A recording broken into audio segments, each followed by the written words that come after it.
l'habitude de dépenser sans discernement. Écoute, si tu gagnes $1 million par an et tu dépenses 1 200 000, tu es destiné à la faillite. Beaucoup ne savent pas balancer leurs dépenses. Si tu ne balances pas tes dépenses, si tu ne sais pas combien tu gagnes et ne pas dépenser plus que ce que tu gagnes, c'est que tu seras destiné à l'échec. J'ai vu beaucoup d'hommes d'affaires, que ce soit en Afrique ou aux États-Unis, qui ont gagné les marchés. Gagne un marché de $100 000 par exemple et va directement s'acheter une voiture neuve, une VX de 60 millions ou bien de 60 000 $ et commence à exercer le marché. Change sa résidence et loue une autre maison qui va payer 1 an et puis rester avec 20 millions ou 20 000 $ pour commencer le marché. Ça, ce n'est pas avoir le discernement dans les dépenses. Ça, ce n'est pas savoir gérer de l'argent. Tu peux avoir un demi-milliard dans ta poche alors que tu n'as juste 5% dedans. Alors que tu ne dois pas dépenser plus d'1% dedans. Si tu gagnes 100 000 francs CFA et tu dépenses 150 000, c'est que tu as les problèmes. Tu dois revoir tes finances. Tu dois réarranger tes finances. Tu dois développer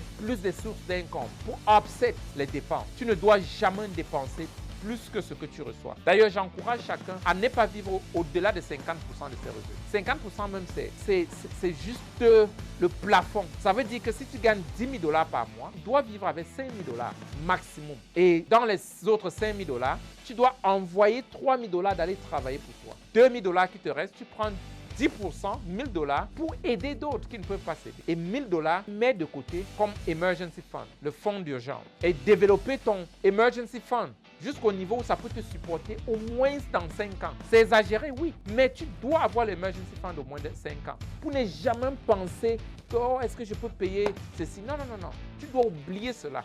Ça ne doit pas occuper les places dans ta tête. Tu peux commencer par l'emergency fund de 3 mois, tu fais 6 mois, tu fais 1 an, tu fais 2 ans, tu fais jusqu'à 5 ans. Et ce fonds peut être dans un money market ou bien un investment, mais les fonds que tu peux avoir accès à ça à tout moment. Et les fonds qui ne doivent pas disparaître. La possession d'un pouvoir qui n'a pas été acquise par un effort personnel. Je pense que j'ai enseigné ici sur les 5 niveaux du leadership. On peut te faire leader, comme nous avons fait des contre-rap, le leader de l'Afrique, les différents leaders. Si on te nomme leader et tu ne te développes pas pour être ce leader, tu perdras ta puissance. Tu ne peux pas t'accrocher au titre. D'ailleurs, chaque jour, je me forme pour maintenir mon travail. Beaucoup de gens aiment s'accrocher sur les titres. Non, c'est pas toi, c'est pas le titre qui te porte. C'est toi qui portes le titre. Si je t'appelle docteur, alors que tu ne connais pas la médecine, qu'est-ce que cela te profitera? Et alors, si je ne t'appelais pas docteur, alors que tu maîtrises la médecine à 100%, qu'est-ce que cela pourra retirer de toi? Ne sois pas quelqu'un, ne sois pas un leader qui s'accroche sur les titres. Démontre ce que c'est que le titre que tu as. Le nom mécanicien ne fait pas un mécanicien.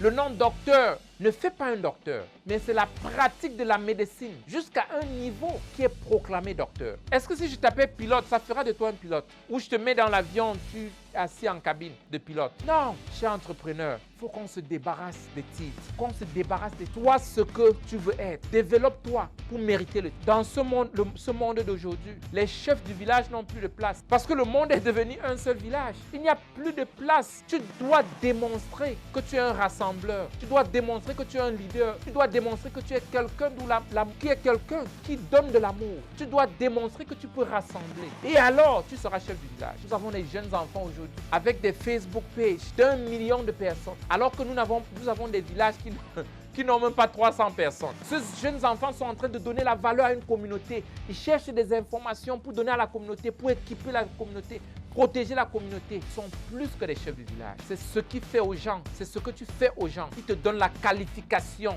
qu'on te donne et non ce que tu imposes aux gens ou la qualification ou le titre dont tu t'es imposé. Si on t'a nommé directeur dans une école, pas toi pour devenir celui. Si on t'a nommé ministre dans un pays, pas toi pour être ce ministre. Si on t'a élu président, rassure-toi, bats-toi et rassure-toi que tu feras tout pour être ce président. Et chez nous, si on t'a nommé contre-rep, ne t'assois pas sur le fauteuil et tu crois que réellement tu es contre-rep. Tu dois devenir ce contre-rep. Tu dois devenir. Le leadership par appointment, quand on t'appointe, quand on te nomme, ça veut dire que tu dois travailler pour être cette personne. Et c'est ce que John a appelé the first level of leadership, le premier niveau du leadership. On ne fait rien pour mériter cela. Mais chacun de nous devions travailler, être ce que pour mériter le titre dont nous portons. La malhonnêteté intentionnelle. Écoute, tu es intentionnellement malhonnête, tu es destiné à l'échec. D'ailleurs, quelque chose qui peut corrompre et créer un conflit interne à un être humain. C'est la malhonnêteté intentionnelle. La malhonnêteté intentionnelle. Ça veut dire que tu te lèves, tu dis non,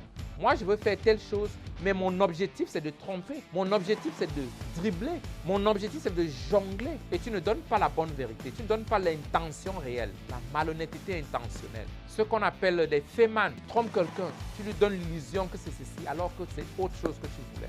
Que ce soit avec tes clients, que ce soit avec ton produit, tu as une fausse balance. Quand les gens viennent, tu donnes un verre de riz. Alors que toi, tu sais que ce n'est pas un verre de riz. Tu as tapé la boîte parce que ça veut sortir vers la tête. Tu dis, je vends 20 poissons fumés à 1000 francs. Mais tu as compté, tu voles deux poissons. La balance, avec la corde en bas, tes pieds sont en bas. C'est toi qui appuies pour que ça donne comment malhonnêteté intentionnelle. Tu demandes des prêts, tu ne rembourses jamais. Et tu te dis que les gens doivent me comprendre.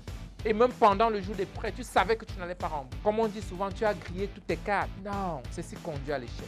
L'égoïsme. Permets que je parle de l'égoïsme. Je sais que nous avons parlé dans les 6 besoins humains, il y a la croissance et la contribution. Ce sont les 2 besoins humains spirituels. Chaque personne qui ne grandit pas, parfois quand on est égoïste, on ne se donne même pas à soi-même. Et on ne contribue pas dans la vie des autres. Quel qu'en soit ce que tu fais, quel qu'en soit ton niveau de vie, tu dois contribuer.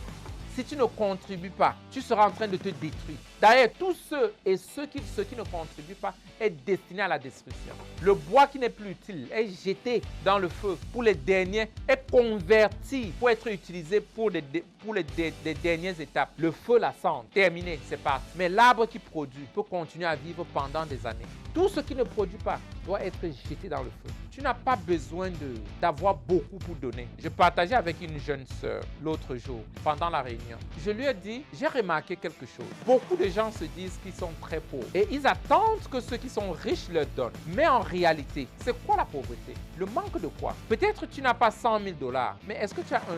Est-ce que tu as la banane mûre pour donner à quelqu'un? Est-ce que tu as les palmistes? Est-ce que tu as des noix de coco? J'étais tellement touché pendant mon voyage en Afrique. J'ai eu 3 cadeaux pendant tout le voyage en Afrique. 3 cadeaux, non 4 cadeaux dans les 2 pays. Je suis en train de réfléchir. 4 cadeaux. Et ça m'a tellement touché. Mais quelque chose m'a frappé. Quelque chose m'a frappé. Dans tous mes 4 cadeaux, j'ai quelqu'un qui est venu me donner un genre de fruits en RDC.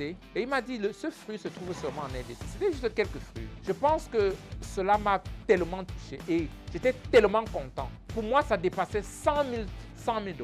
Donner, ce n'est pas la quantité de choses qui compte, mais c'est l'esprit qui est dans cela qui compte. Tu peux donner une fabrique à quelqu'un. Tu peux donner un t-shirt à quelqu'un. Tu peux donner un bic à quelqu'un. D'ailleurs, coach Nicole m'a fabriqué un bic privé et personnel que je dois installer sur mon bureau d'un moment à l'autre. Donner, ce n'est pas donner ce que tu n'as pas. Donner, c'est l'esprit.